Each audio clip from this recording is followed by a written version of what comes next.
We have all been waiting with bated breath for the conclave theme address by a brand. I think he's a brand, Shri Sanjeev Sanyal. Certainly a leading voice in shaping India's growth stories, and he does it so well. An economist, author, policymaker, banker, many hats to his credit, but a great voice. Over to you, Shri Sanjeev Sanyal, for the conclave's theme address.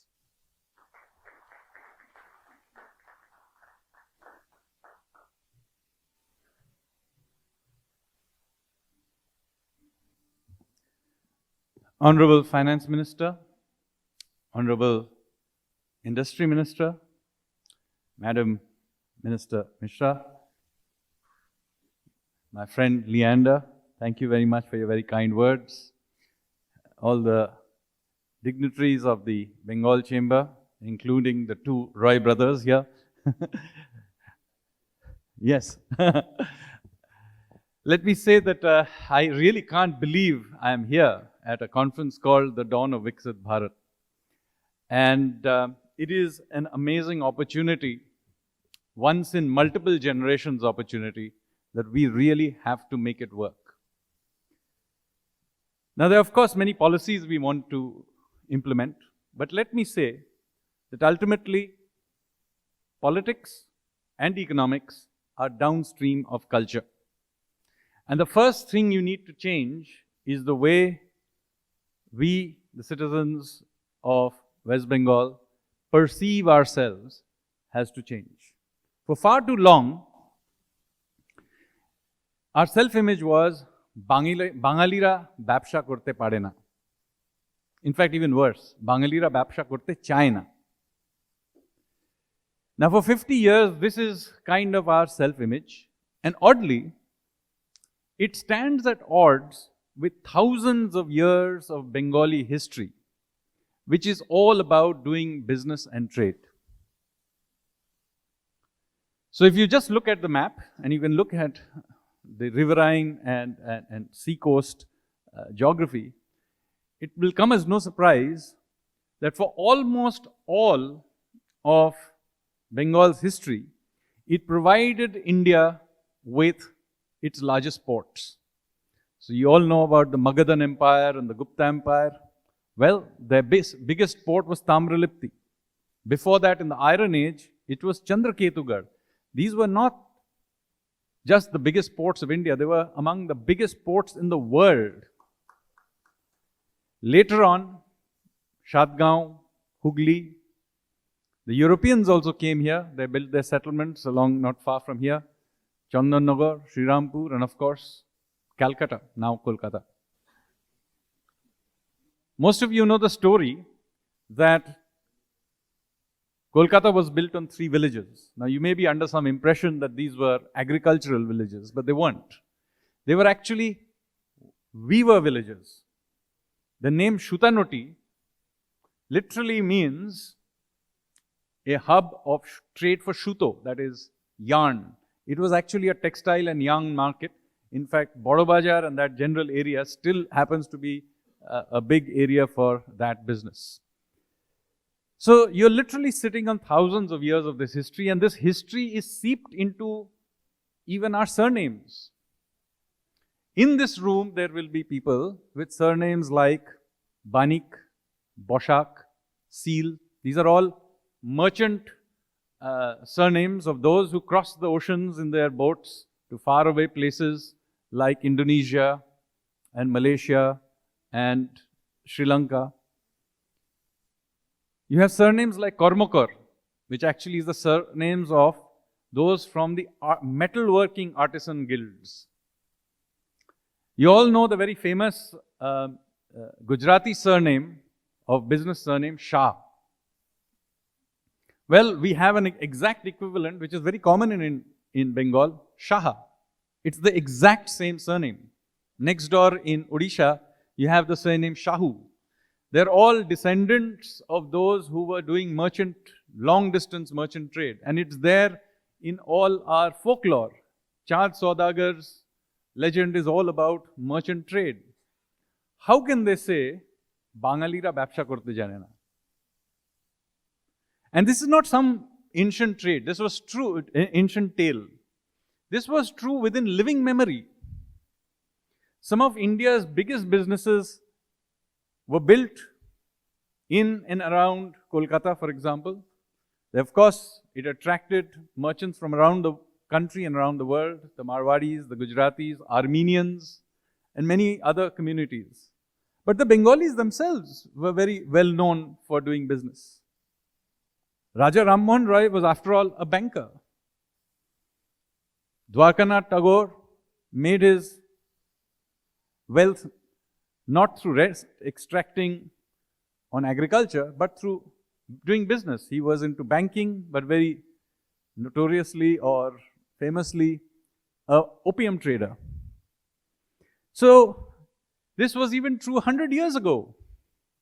After the Swadeshi movement and the first partition of Bengal, 1905, large numbers of Bengali entrepreneurs entered into modern industries. This led to the creation of major business houses which were among the largest in the country and some of the largest in Asia.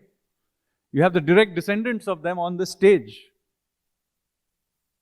Dr. Shaban Dasgupta's grandfather created Calcutta Chemicals. My own great-great-grandfather, Mohini Mohan Chakraborty, created Mohini Mills, which at the time of independence was Asia's largest textile mills. It fell on the wrong side of the border. But there is a huge tradition of business and entrepreneurship, risk-taking, that is a part of our blood. So let not the last 50 years of history distract you from this much longer tradition. It's doing business is in our blood. This is what we do as Bengalis. Having said that, let us now come to the present. What do we need to do go forward? In this, let me say that West Bengal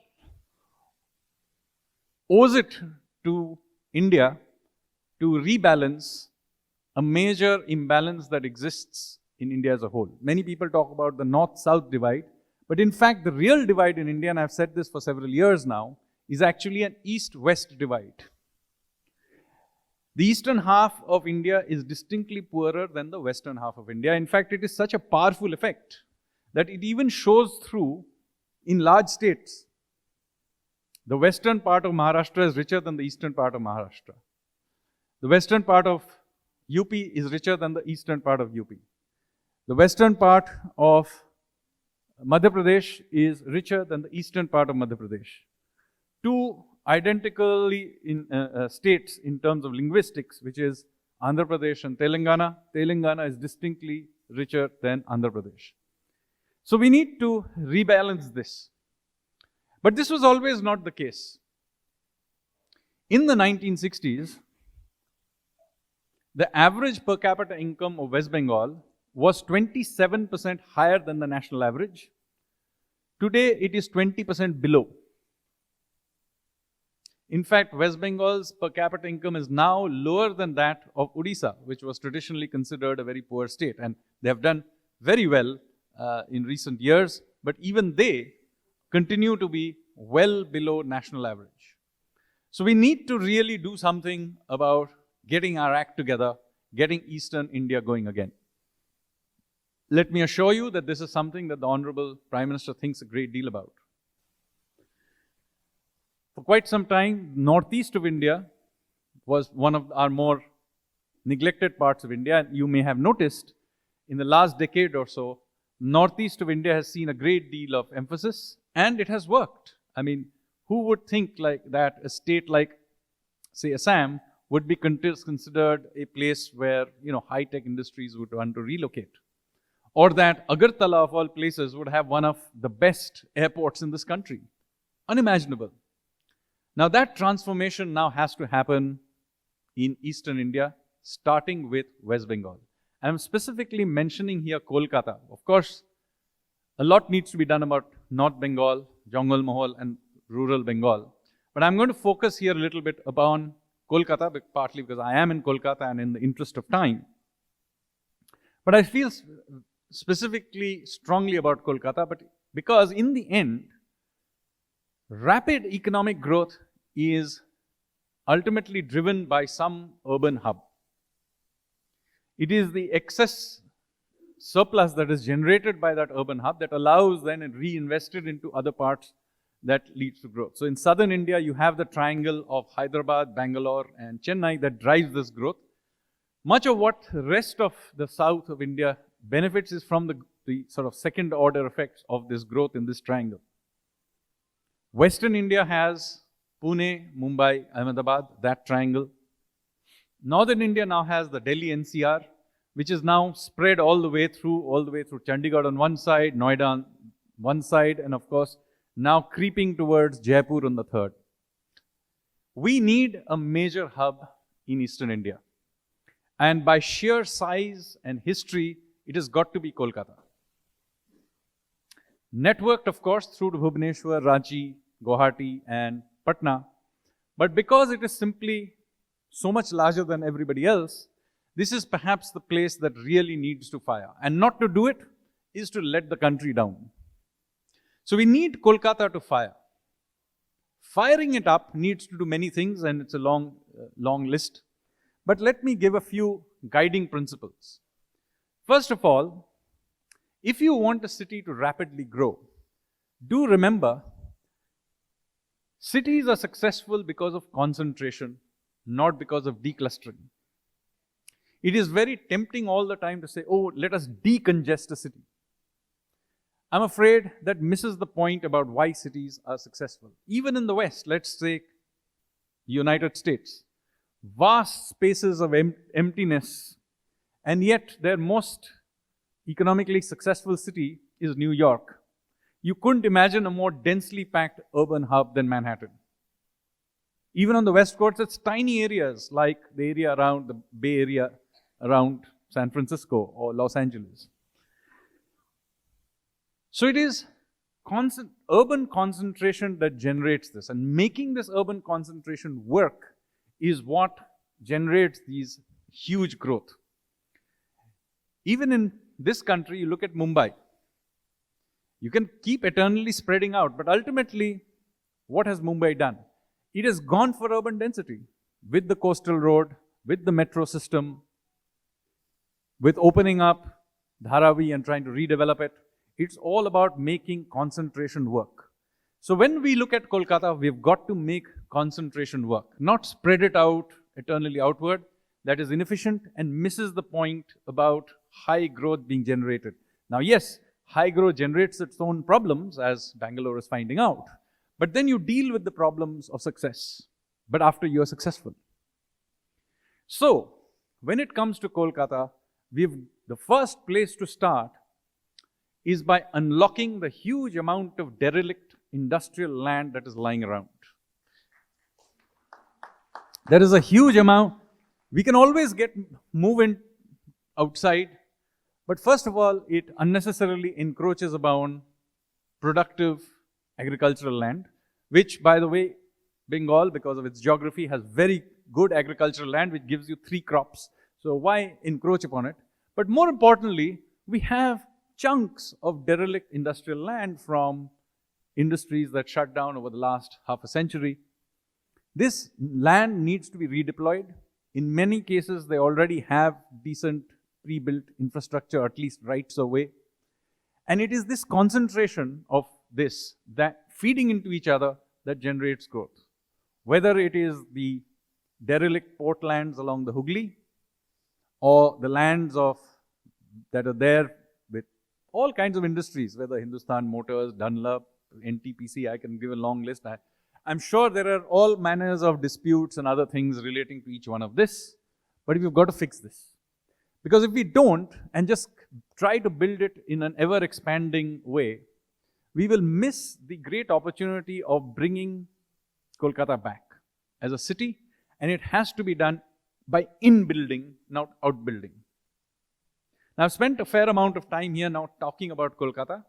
I understand there are other things that we need to do about other parts of West Bengal. That is a debate and discussion for another day. But for now, let me say, we need to bring Viksit Bharat, Viksit Bengal, and Viksit Kolkata. Jai Hind, Vande Mataram.